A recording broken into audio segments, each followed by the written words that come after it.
人确诊吗？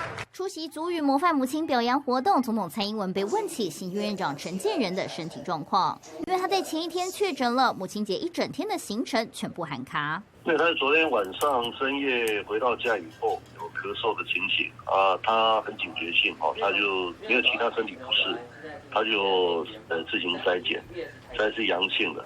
那今天一早医生给他看以后，确认，然后请他在家休息2天。在医生建议下，陈建仁需要在家休养2天，进行自主健康管理。14日上午的族语模范母亲表扬典礼，陈建仁临时取消行程。15日的经济部产业创新成果联合颁奖典礼，屏东科学园区动土祈福招商活动，视察眷村文化新地标胜利新村的活动也都不会出席。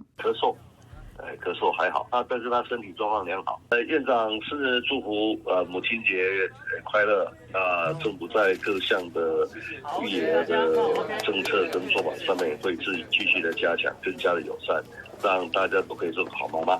陈建仁挺过3年多疫情，没想到上任100天后，在母亲节前夕确诊，至少2天行程全部取消。但陈建仁不忘母亲节，透过脸书发文，直言母亲经常是扮演着维系全家感情生活很重要的一个角色。妈妈可以说是世上最辛苦、最伟大的工作。今天就是母亲节，希望大家不只是在这几天，而是每天都要记得母亲的辛劳，向母亲表达最深的感谢。民生新闻综合报道。